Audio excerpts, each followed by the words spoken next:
This morning I posted a TikTok about how unfair it is that I've dedicated my life to the military and the Marine Corps and everything that I've done, and that I was able to see my perpetrator in court, and how much it sucked that he was being forced out of the military, that he would be getting an honorable discharge.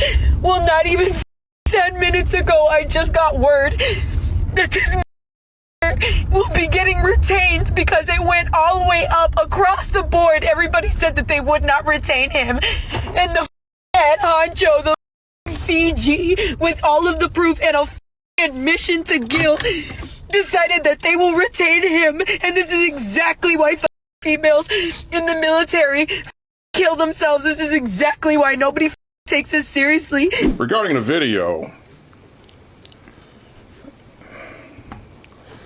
I found the video deeply disturbing, and I've asked my staff for additional information, and I'll leave it at that.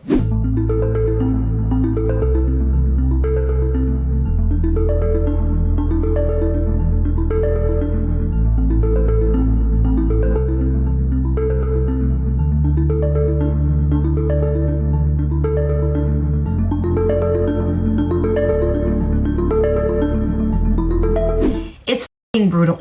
It is brutal. I'm not going to sugarcoat it. I was regarded as a temptation. They talked about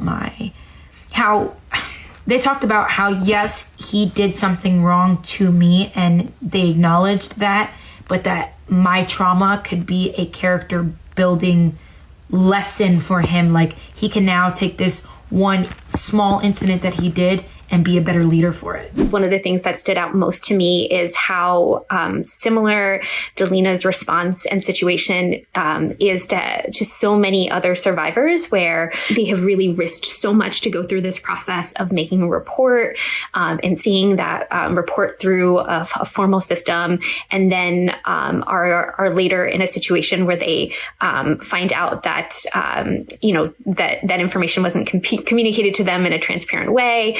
That their harassment or assault was not taken seriously.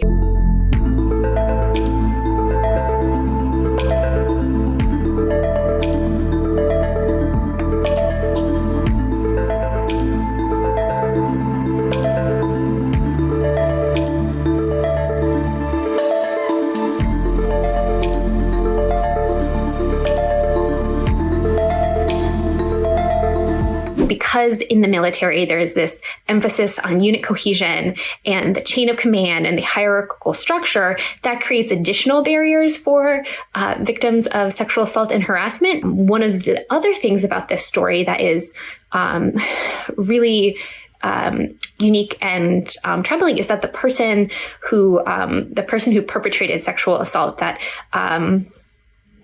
who assaulted Delina, was actually a uniformed victim advocate within the military.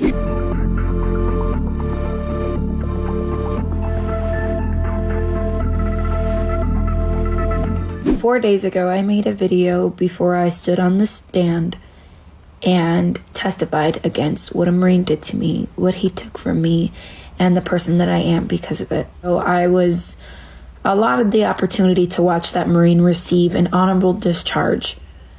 He will be getting out with benefits and the opportunity to enlist into any other service, regardless of him admitting to what he's done. This is the reality for so many men and women in the military, and it is swept under the rug.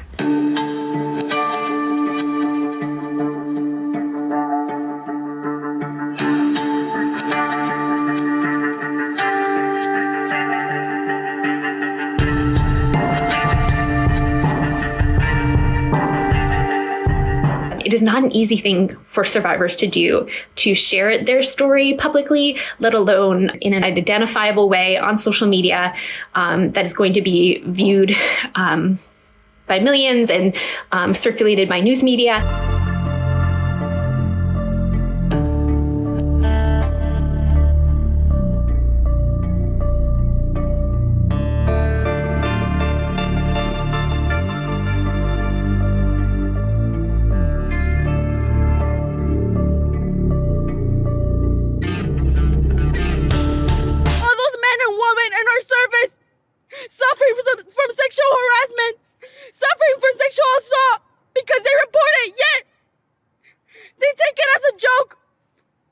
Vanessa Guillen's story was in many ways like a Me Too moment for sexual assault in the military.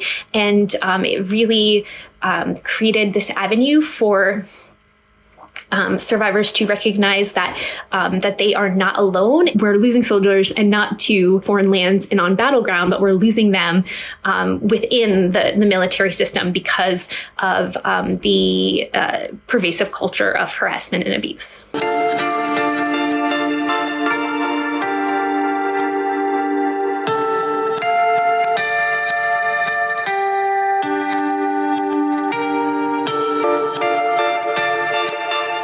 Every once in a while, I come to terms with the fact that I'm leaving the military, that I dedicated